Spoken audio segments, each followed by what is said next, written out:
دنیا کے سب سے طاقتور اور وسائل سے مالا مال لوگوں کے بارے میں ذرا تصور کریں۔ مطلب وہ لوگ جو کسی بھی معاشرے، ادارے یا نظام کی چوٹی پر بیٹھے ہیں۔ جی بالکل۔ اگر ہم ان کی نفسیات کا بغور جائزہ لینا تو ان کا سب سے بڑا مقصد کیا ہوتا ہے؟ تقریباً ہمیشہ ایک ہی ہوتا ہے، اور وہ یہ کہ اس موجودہ نظام کی حفاظت کرنا جس نے انہیں یہ طاقت اور مراد دی ہیں۔ صحیح، یعنی اپنا سٹیٹس کو برقرار رکھنا۔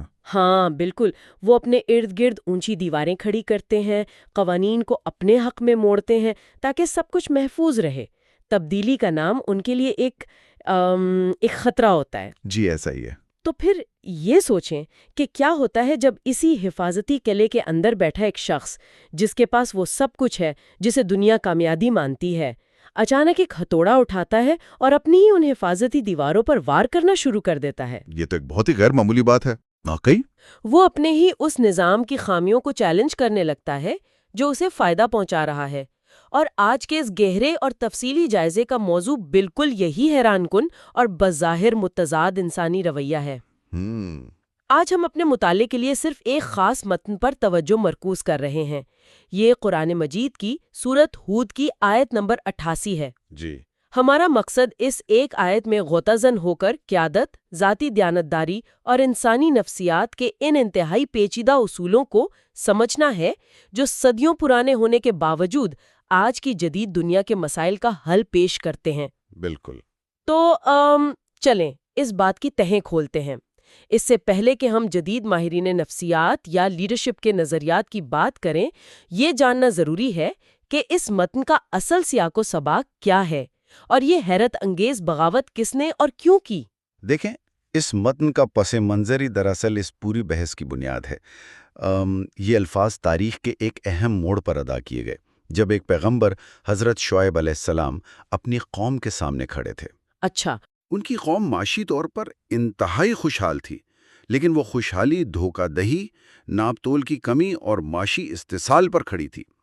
اب دلچسپ بات یہ ہے کہ جو شخص ان کے سامنے کھڑا ہو کر اس نظام کو للکار رہا ہے نا، جی، وہ معاشرے کا کوئی پسا ہوا یا غریب انسان نہیں ہے جو اپنے حقوق مانگ رہا ہو۔ وہ خود ایک انتہائی معزز اور خوشحال پس منظر رکھتے تھے۔ مطلب ان کے پاس کھونے کے لیے بہت کچھ تھا۔ بالکل، اور وہ اپنی بات کا آغاز ایک بہت ہی گہری نفسیاتی حقیقت سے کرتے ہیں۔ انہوں نے فرمایا، قال یا قوم ارأیتم ان کنت علی بینۃ من ربی ورزقنی منہ رزقا حسنا۔ اس کا عام فہم مطلب کیا بنے ہے؟ اس کا مطلب ہے کہ اے میری قوم، بھلا دیکھو تو، اگر میں اپنے رب کی طرف سے ایک واضح دلیل پر ہوں اور اس نے مجھے اپنے پاس سے بہترین رزق عطا کیا ہے۔ یہاں دو الفاظ کلیدی حیثیت رکھتے ہیں، ایک بینہ یعنی ایسی روشن دلیل یا بصیرت جو ذہن کے تمام جالوں کو صاف کر دے، اور دوسرا رزقاً حسنا یعنی بہترین رزق۔ یہ رزق صرف مال و دولت نہیں ہے، اس میں سماجی رتبہ، علم اور اثر و رسوخ بھی شامل ہے۔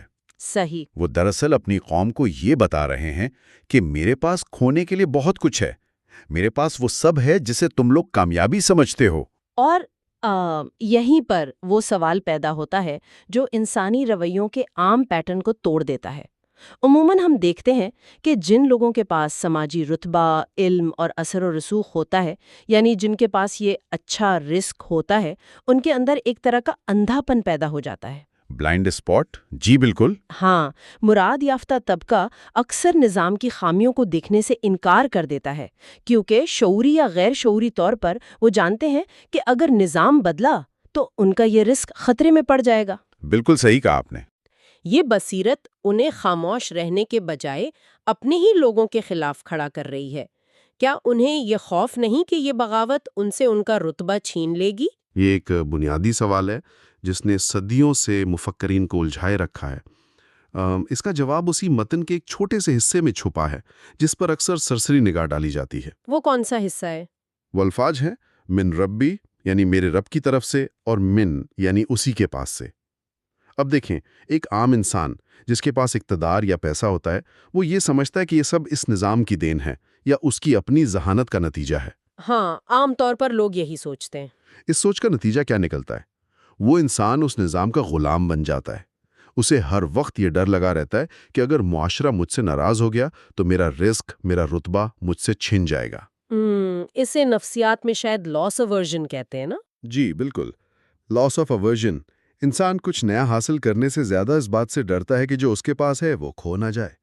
लेकिन जब कोई इंसान ये गहराई से तस्लीम कर लेता है कि ये बसीरत और ये रिस्क मुआशरे की मंजूरी का मोहताज नहीं बल्कि बराह रास्त कायनात की सबसे बड़ी ताकत की तरफ से है, तो उसकी सोच बदल जाती है। बिल्कुल, वो इस खौफ से मुकम्मल तौर पर आज़ाद हो जाता है। ये महज एक अकीदा नहीं है, बल्कि ये इंसान को नफ्सियाती तौर पर बेखौफ बनाने का एक ताकतवर तरीन तरीका है। जब रिस्क का मनबा दुनियावी निज़ाम ना रहे तो दुनियावी निज़ाम से बगावत करना आसान हो जाता है। ये बात बहुत मंतकी लगती है। मतलब आपका लोकस ऑफ कंट्रोल बदल गया है। आपको मालूम है कि आपकी बका इस करप्ट निज़ाम से नहीं जुड़ी हुई। 100%। लेकिन ज़रा इसके दूसरे पहलू पर गौर करें। अगर एक शख्स मुकम्मल तौर पर बेखौफ हो जाए और उसे यकीन हो कि उसकी बसीरत और ताकत बराह रास्त किसी आला हस्ती की तरफ से है, तो तारीख बताती है कि ऐसे लोग अक्सर खुद एक जालिम या डिक्टेटर बन जाते हैं। जी, ये खतरा तो हमेशा रहता है। हाँ, वो सोचते हैं कि चूंकि उनके पास सच्चाई है, इसलिए वो दूसरों पर अपने अहकामात मुसल्लत कर सकते हैं और खुद हर उसूल से बालातर रह सकते हैं। तो क्या ये बेखौफी उनको अखलाकी आमरियत की तरफ नहीं ले जाती? वो इस जाल से कैसे बचते हैं? क्या कमाल का नुक्ता उठाया आपने। जब इंसान खुद को हक पर समझता है ना, तो उसके अंदर तकब्बुर पैदा होने का खतरा सबसे ज्यादा होता है। बिल्कुल। और इसी खतरे का सद्देबाब मतन के बिल्कुल अगले हिस्से में कर दिया गया है। यहाँ जो चीज़ सबसे ज्यादा हैरानकुन है वो ये है कि गुफ्तगू फौरन इख्तियारात के इस्तेमाल से हटकर ज़ात की कड़ी निगरानी की तरफ मुड़ जाती है। अच्छा, वो कैसे? मतन के अल्फाज हैं, वमा उरीदु अन उखालिफकुम इला मा अनहाकुम अन, यानी मैं ये इरादा नहीं रखता कि जिस बात से तुम्हें मना करूं खुद उसके खिलाफ करूं या खुद वो काम करने लगूं। क्या बात है! ये महज एक अखलाकी नसीहत नहीं है, ये इक़्तिदार और असर व रसूख के नशे का हतमी तरियाक है। एक हकीकी रहबर अपने आप को उन्हीं उसूलों की जंजीर में बांधता है जो वो दूसरों पर लागू करना चाहता है। वो अपने लिए कोई इस्तिस्ना नहीं मांगता। इस पर अगर हम इंसानी हयातियात और नफ्सियात के ज़ाविये से बात करें ना, तो हम देखते हैं कि इंसान फितरतन मुनाफ़कत को पहचानने के लिए प्रोग्राम्ड है। जी बिल्कुल सही कह रही हैं। बात सिर्फ किसी रवायती कॉर्पोरेट मैनेजर की नहीं जो दफ्तर देर से आता है और टाइम मैनेजमेंट पर लेक्चर देता है। बात उससे कहीं ज्यादा गहरी है। जब हम किसी ऐसे शख्स को देखते हैं जिसके अल्फाज और अफ़ाल में तज़ाद हो, तो हमारे दिमाग में खतरे की घंटियां बजने लगती हैं। इसे इल्मी ज़बान में कॉग्निटिव डिसोनेंस कहते हैं, लेकिन अमली तौर पर यह बका का मसला है। बिल्कुल। हमारा दिमाग हमें बताता है कि ये शख्स जो बज़ाहिर हमारा हमदर्द बन रहा है, दरअसल धोखा दे रहा है।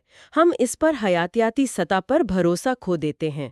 तो क्या इस मतन में कौलो फ़ेल की यकसानियत पर इतना जोर इसीलिए दिया गया है कि इंसान के इस अंदरूनी डिफेंस मैकेनिज्म को उबूर किया जा सके? बिल्कुल, इसे एक अजीम समाजी हिकमत अमली समझें। तारीख गवाह है कि कितनी ही शानदार इस्लाही तहरीकें, कितने ही बड़े इनकलाबात बाहर के हमलों से नहीं बल्कि अंदरूनी मुनाफिकत से तबाह हुए। वाकई। जब पैरोकारों को ये नजर आता है कि उनका रहनुमा उन कुर्बानियों से मुस्तस्ना है जो वो उनसे मांग रहा है, तो तहरीक की रूह मर जाती है। ये मतन हमें बता रहा है कि क़यादत की असल ताकत किसी कुर्सी या ताकतवर तकारीर में नहीं है। इख्तियार सिर्फ किरदार से जन्म लेता है ना? 100%। जब एक रहनुमा खुद को सबसे पहले एहतिसाब के कटहरे में खड़ा करता है, तो वो लोगों के दिमाग में मौजूद उस खतरे के सिग्नल को गैर फाल कर देता है जिसका आपने जिक्र किया। लोग महसूस करते हैं कि ये शख्स वाकई हमारी भलाई चाहता है। ऐसे मुसल्लिह का है जो बिल्कुल बेखौफ है, जिसकी बसीरत वाज़े है और जो कौलो फ़ेल के हर तज़ाद से पाक है। जी हाँ। अब ये खाका सुनकर एक और उलझन पैदा होती है। एक ऐसा लीडर जो इतना गैर मुतज़लज़िल हो, यकीनन वो मुआशरे को मुकम्मल तौर पर बदलने, एक यूटोपिया या एक मिसाली जन्नत बनाने का ख्वाब देखता होगा। आमतौर पर यही समझा जाता है। लेकिन इंसानी तारीख फिर ये तल्ख हकीकत बताती है कि यूटोपिया की तलाश हमेशा तबाही पर ख़त्म होती है, क्योंकि इंसान पेचीदा और खामियों से भरपूर होते हैं। तो इस सब का असल मतलब क्या है? क्या ये रहबर हकीकत पसंद भी है? वो दर हकीकत हासिल क्या करना चाहता है? यहीं पर इस पैगाम की सबसे बड़ी और तसल्ली बख्श हकीकत सामने आती है। वो रहबर कोई द्योमालाई यूटोपिया बनाने का दावा नहीं करता। मतन के अल्फाज इस कदर नपे तुले और हकीकत पसंदाना है कि अकल दंग रह जाती है। वो अल्फाज क्या है? वो कहता है, उन उरीदो इल्लल इस्लाह मस्तताता, मेरा इरादा तो जहां तक मेरी इस्तात है सिर्फ इस्लाह करने का है। यहाँ दो तसव्वुरात ने मिलकर इंसानी जिद्दोजहद को एक बिल्कुल नया रुख दिया है। पहला है इस्लाह, यानी बेहतरी की तरफ सफर। इस्लाह का मतलब ये नहीं कि रातों रात तमाम बुराइयां खत्म हो जाएंगी। जी, तदरीजी बेहतरी। बिल्कुल, मुसलसल और बतदरीज बेहतरी लाने की कोशिश। और दूसरा तसव्वुर जो शायद इससे भी ज्यादा अहम है, वो है माँ इस्तात, यानी मेरी इस्तात और मेरी हद मकदूर तक। इसने किसी भी नामुमकिन हदफ का दावा नहीं किया। ये तसव्वुर तो आज के दौर के लिए एक जबरदस्त थेरेपी है। हम आजकल एक ऐसी दुनिया में रहते हैं जहां परफेक्शनिज्म एक वबा बन चुकी है। जी, हर इंसान परफेक्ट बनना चाहता है। हाँ, और जो लोग मुआशरे या इदारों को बेहतर बनाना चाहते हैं वो अक्सर बहुत जल्दी बर्नआउट का शिकार होकर जज्बाती और ज़हनी तौर पर टूट जाते हैं, क्योंकि वो समझते हैं कि अगर उनकी मुहिम से 100% नतीजा नहीं निकला तो उनकी सारी मेहनत रायगान गई। बिल्कुल, वो उन चीजों का बोझ भी उठा लेते हैं जो उनके कंट्रोल में नहीं होती। नहीं हो जो हर चीज को ठीक कर सकें। तुम सिर्फ एक इंसान हो, अपनी हुदूद को पहचानो। इसमें कोई शक नहीं।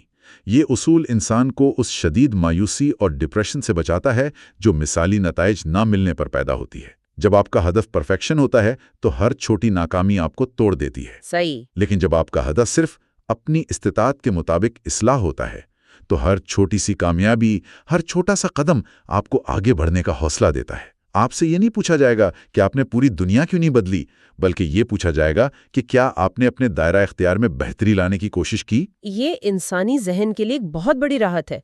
लेकिन रुकिए, यहाँ एक बारीक सा खतरा भी तो है। वो क्या? अगर मैं ये सोच लूं कि भी मेरा काम तो सिर्फ अपनी इस्तिताअत के मुताबिक कोशिश करना है और नताइज लाना मेरे जिम्मे नहीं, तो क्या ये सोच इंसान को सुस्त और लापरवाह नहीं बना देगी? ये एक अहम सवाल है। मतलब जब हालात थोड़े से मुश्किल होंगे तो इंसान बहुत आसानी से कह सकता है कि ये मेरी इस्तिताअत से बाहर है और कोशिश करना ही छोड़ दे। क्या ये तसव्वुर हार मान लेने का एक बहाना नहीं बन सकता? अगर हम इसे वसीतर तनाजुर में देखें ना, तो ये इतराज अपनी जगह बिल्कुल दुरुस्त नजर आता है, बशर्ते कि हम मतन के आखिरी हिस्से को नजरअंदाज कर दें। यही वो तवाजुन है जो इस पैगाम को मुनफरद बनाता है। अच्छा, आखिरी हिस्से में क्या है? इस्तिताअत की बात करने के फौरन बाद वो रहबर एक और ऐलान करता है, वमा तौफीकिया इल्ला बिल्लाह अलैहि तवक्कल्त व इलैहि उनीब, और मुझे तौफीक नहीं मिलती मगर अल्लाह की मदद से, इसी पर मैंने तवक्कल किया और उसी की तरफ मैं रुजू करता हूँ। जबरदस्त। ये कोई पसपाई का ऐलान नहीं है, बल्कि ये एक कायनाती सच का एतराफ़ है। यहाँ एक लफ्ज़ इस्तेमाल हुआ है, तौफीक। तौफीक का मतलब महज कामयाबी नहीं है, इसका मतलब है साजगार हालात का पैदा होना और मेहनत का नतीजा खेज साबित होना। इसका मतलब है कि हम कोशिश और नतीजे के दरमियान एक वाज़ेह लकीर खींच रहे हैं। जी बिल्कुल। स्टोइक फलसफा कहता है कि जो आपके कंट्रोल में नहीं उससे बेपरवाह हो जाओ, लेकिन ये मतन कह रहा है कि जो आपके कंट्रोल में नहीं उसे एक अंधी बेहिसी के सुपुर्द ना करो, बल्कि उसे एक बाशऊर हस्ती के हवाले कर दो। ये तवक्कुल है। बिल्कुल सही कहा आपने। और तवक्कुल का मतलब हाथ पर हाथ रखकर बैठना नहीं, बल्कि इसका मतलब यह है कि जब आप मैदान में अपना खून पसीना एक कर चुके हों, अपना 100% दे चुके हों, तो उसके बाद नताइज की फिक्र को, उस एंग्जाइटी को रब के हवाले कर दें। बेशक, और यही वो मकाम है जहां लापरवाही और तवक्कुल का फर्क वाज़ेह होता है। लापरवाह इंसान कोशिश करने से पहले ही नताइज को किस्मत पर छोड़ देता है, जबकि तवक्कुल करने वाला अपनी इस्तिताअत की आखिरी हद तक जाता है। सही। और इसीलिए मतन का इख्तिताम लफ्ज़ अनीब पर होता है। अनीबत का मतलब है बार बार पलट कर आना। जब एक रहनुमा को अपनी कोशिशों का मतलूबा नतीजा नहीं मिलता तो वो मायूस होकर काम नहीं छोड़ता। वो दोबारा उसी हस्ती की तरफ रुजू करता है ताकि उसे दोबारा तवन्नाई मिले और वो फिर से इस्लाह की कोशिश कर सके। क्या बात है। आज के इस गहरे मुताले को अगर हम समेटें तो एक शानदार और मुतवाज़िन क़यादत और एक पुरसकून इंसानी ज़िंदगी के 4 इंतहाई मजबूत सुतून हमारे सामने आते हैं। जी। पहला सुतून, ये तस्लीम करना कि जो कुछ हमारे पास है وہ ایک امانت ہے، کسی دنیاوی نظام کی دین نہیں ہے۔ بالکل یہ سوچ انسان کو مراد کھونے کے ڈر سے مکمل آزاد کر دیتی ہے۔ بالکل دوسرا ستون، قول و فعل کی غیر متزلزل یکسانیت۔ تیسرا ستون، پرفیکشنزم کے سراب سے نکل کر اپنی استطاعت کے اندر رہتے ہوئے مسلسل اصلاح کی کوشش کرنا، جو ہمیں برن آؤٹ سے بچاتا ہے۔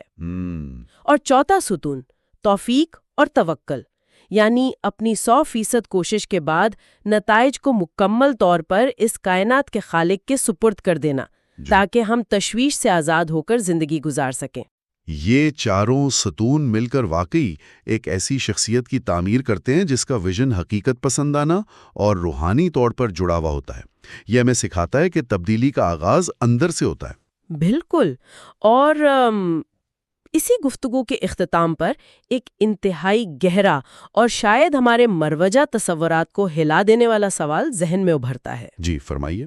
اگر ہم اس حقیقت کو کھلے دل سے تسلیم کر لیں کہ حتمی کامیابی یا نتیجے کا نکلنا مکمل طور پر ہمارے دائرہ اختیار سے باہر ہے، اور ہمارا واحد کام صرف پورے خلوص کے ساتھ اپنی استطاعت کے مطابق کوشش کرنا ہے، تو کیا ہمیں زندگی کی نام نہاد ناکامیوں کو جانچنے کا اپنا پیمانہ تبدیل نہیں کر لینا چاہیے؟ یہ ایک بہت اہم نقطہ ہے۔ کیا دنیا کی نظروں میں بظاہر ناکام نظر آنے والی، ادھوری رہ جانے والی، لیکن پوری استطاعت اور دیانتداری کے ساتھ کی گئی کوشش دراصل انسانی پیمانے پر ایک بہت بڑی کامیابی نہیں ہے؟ واقعی ایسا ہی ہے۔ کیا ہم کامیابی کو نتائج کے بجائے کوشش کے خلوص سے ناپنا سیکھ سکتے ہیں؟ یہ ایک ایسا نقطہ ہے جو ہماری زندگیوں کو دیکھنے کا زاویہ ہمیشہ کے لیے بدل سکتا ہے۔ آج کے اس گہرے جائزے کا حصہ بننے کے لیے بہت شکریہ۔ بلا شبہ اس تصور پر غور کرنا ہمیں ایک نئی فکری آزادی دے سکتا ہے۔ بہت شکریہ۔ خدا حافظ۔